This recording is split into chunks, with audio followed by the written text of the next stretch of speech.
adjustments and no big plays by the defense to knock the ball away. They come out here in the I. On second down, Williams. And he's going to fight his way forward here for a modest gain. Give him 5 on the carry there, and it'll set up a third down. They had great starting position to begin the drive, but now they look up at a 3rd and 5. And there's a run to be happy with. Good, solid yardage. He'll take that anytime you hand the ball to a back. On 3rd down, here's Williams. Just a 1-yard pickup there, and it'll be 4th down. Well, this was just simply excellent defense. On this 3rd down, they had to be alert for the possibility of a pass, but that didn't stop them at all from understanding what was going on when they decided to run the football, and they just swarmed and stopped them for almost no gain. And that is not going to get there. Oh, he missed it short. It's no good, and this score will stay right where it is. Well, close game, second half. You obviously hate to leave 3 out on the field. Especially in a game like this when you know points are hard to come by. That was one of their best opportunities so far, and they come away with nothing.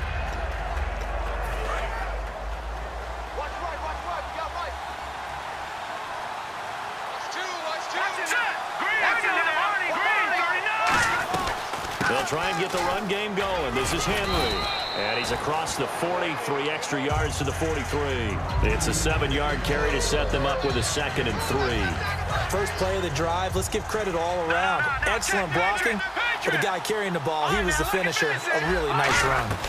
On 2nd down, here's Henry. And he'll get it into enemy territory just across midfield at the 49. It's an 8-yard pickup and leads to a new set of downs. So many teams want to throw the ball in this situation nowadays, but I love watching a team that has enough confidence to go ahead and run the football. In that situation, that's almost a tendency breaker. They'll run it now out of the gun. And able to break 1 tackle, but then quickly brought down. But a nice little gain. Just what you want on a 1st down run. Call it 8 yards, and it's 2nd and 2. Looking to jam the receivers at the line here. Press coverage look defensively. Now they'll throw it. Wentz. He's going to sling this deep downfield. Into double coverage, and it's intercepted. Picked off. It's the Pro Bowl corner, Joe Hayden with it. And now here comes Kansas City. And the last time that they were on the field, a little demoralizing. Missed field goal. You know, always feel like you want to get it in the end zone, but then, oh, well, at least we're going to get 3. Didn't go through the goalpost, so. It does test the mental processes of a team, though, doesn't it? Because when you miss a field goal, it's amazing how fast they want to turn on the guy kicking the ball. But you need to keep his confidence up, because how many times have we seen games where it comes down to the stretch? And guess what? You need that guy to make the big kick for your team to move on or to win a game. Make sure you keep him happy. Make sure you keep him comfortable. I'm sure you always treated the kicker nicely, though, right? You know, truthfully, I did. Good. I always did, because those guys, they won us a whole lot of games. I think they're ahead of schedule now after that run. They might be bold with this 2nd down call after that type of a gain. They come out here in the I.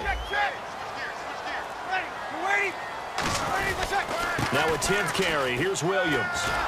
Looking for a cutback lane, but nothing there as he's met at the line of scrimmage. And they'll lose a yard that time, and that's going to lead to a 3rd down.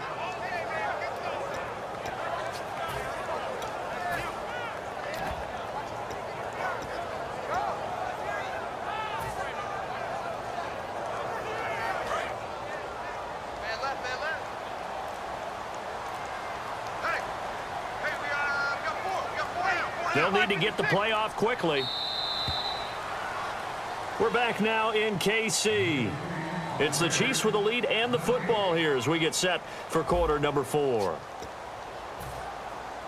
And the offense in that middle ground here on 3rd down, 5 yards to go.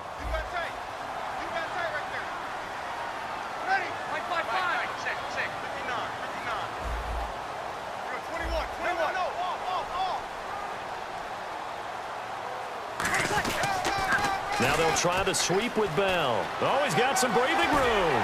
And he's got the first as they'll bring him down at the 28-yard line.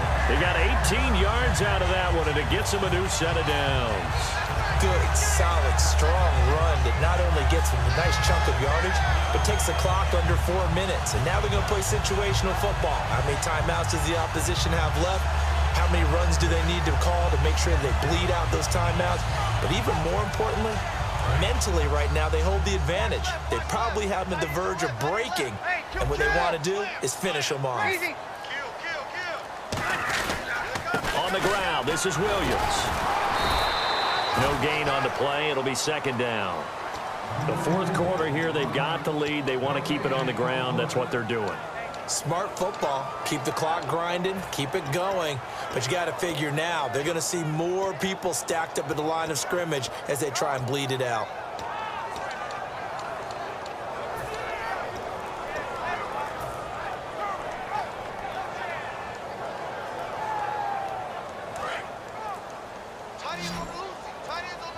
Play clock winding down. Now Breeze throwing on second down. And he rifles one incomplete. The Pro Bowl wideout Julio Jones, his intended receiver. And it's third down. A pretty good coverage there, and both of these defenses, they've had good coverage throughout this one. No doubt about it, and in today's NFL, where we're used to a bit more scoring, this feels almost like a well-pitched game in baseball on both sides, where the tension continues to build. Who's going to make the big play? And he comes back with one complete. 17 yards on the pickup there, and also a first down. And that pickup of a first down, that's going to leave a mark because they really needed to stop them there, didn't they? Oh, so frustrating. Defensively, you're a play away from getting that football back here down late. Tough. Now they've got to find a way to create a turnover or takeaway. Otherwise, this one will probably get away from them. He goes for 18 there as the drive will continue. I thought guys that were over 30 weren't supposed to run the football this well in the National Football League. How about that? And now the Jags defense deciding to call a timeout. It's just their first. They'll be down to 2 remaining as we step aside here in the fourth quarter. Getting late here in the fourth, and if this team has any chance to win this football game, their defense obviously needs a stop here. Now a play fake here on first down, and it's incomplete. It's a tried-and-true formula, and I don't think it'll change for as long as we play football. If someone's trying to throw the ball, and you can put pressure on them and make it tough, that's only going to help your defense. Yeah, he's since being hurried. He got rid of it before taking the hit, but incomplete. Kill! 95, 56! 59! Switch! Sammy! Brady! Kill! Down! 5-5! They'll run it with Bell. And he'll be brought down, losing yardage back at the 40. And now the Jags going to signal for another timeout. That's going to leave them with just 1 remaining here in this fourth quarter.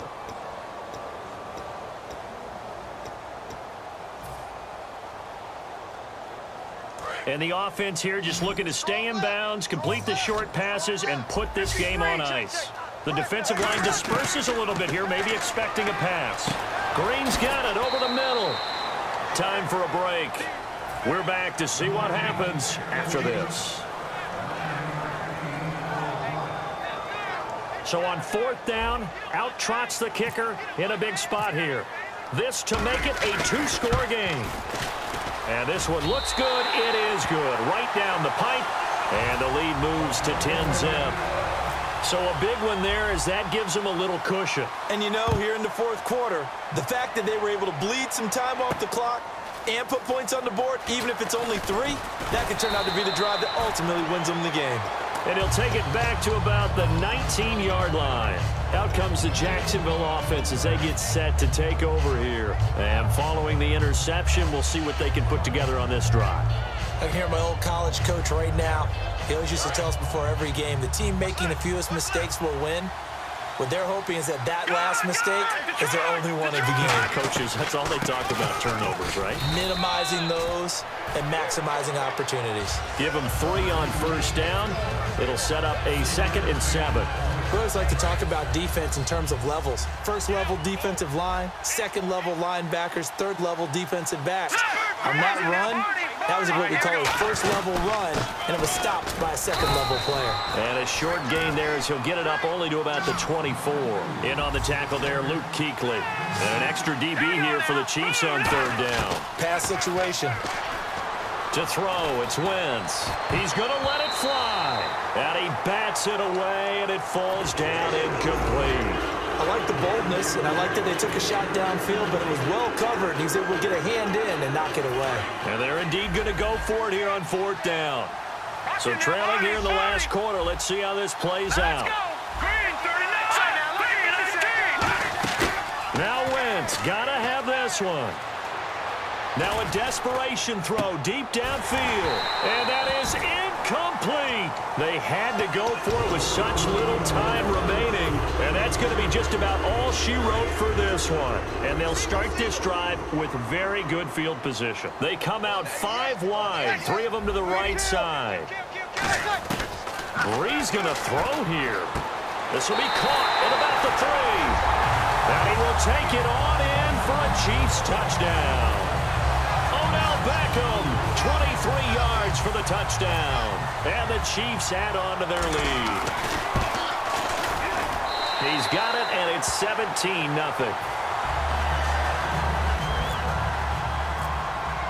The kickoff unit is out on the field, and they will send this one away. That's fielded in the end zone. And he'll wind up about 4 yards shy of where he would have been if he had taken a knee, as they'll start at the 21-yard line. And now out come the Jags. They're down big here late. I don't know. You just one last drive here for pride. Some people like to do that. I remember playing for a guy once we were down huge. Now here's a defensive timeout called by the Chiefs. It's just their first. They've got 2 more to use here in the final stages. On second down, here's Wentz. Buying time to his left. So the youngster able to use the legs to pick up the first. And one of my pet peeves when they see this guy play, when Carson Wentz takes off running the football, I always hear people go, oh, he's sneaky athletic. No, he's athletic. Watch him do. He's got it at the 15. It's a big play for the Jaguars. 53 yards. Now whistles come in. We're going to get a timeout here by the offense. It'll be their third and final timeout, so as they talk things over, we'll step aside. So after that big gain, let's see what else the offense has up its sleeve. They'll try and run for it with Henry. And nothing doing. He's immediately taken down at the line of scrimmage. Only a yard that time, second and goal. Looking to speed things up here, going with some tempo. Wentz. And down he goes. Pressure gets him back at the 14. Brian Orakpo able to drop him for a loss of 4. Well, this defensive unit certainly picked a great time to make a stand. Back-to-back sacks, starting with first and goal. I have to believe that they'll continue to bring the pressure on third down. And he couldn't hang on to it through the contact. Incomplete. After all the preparation, all the practice, a play like that will absolutely break your heart. They had everything they wanted, just unable to complete it. In the end zone, a big-time drop. One final try now for Wentz. He can run for it, and he will. And he'll be brought down here at the 3-yard line. The storyline of this one, Charles, no doubt the number 0. Zilch, nada. A shutout so hard to do in the NFL. It really is, and what an accomplishment, because you feel that not just on the defensive side, but as a full team. There's a lot of pride that goes into shutting out an opponent. And how about that 0 on the scoreboard for them, going along with those zeros in the time column, too.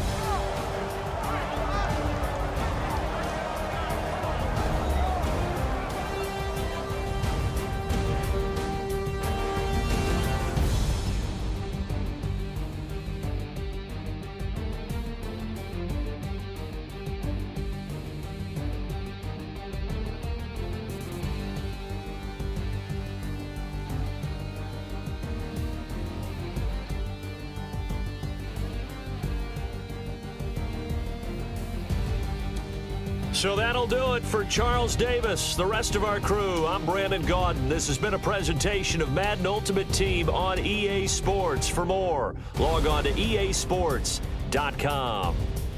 The Chiefs victorious here as we say so long from Arrowhead.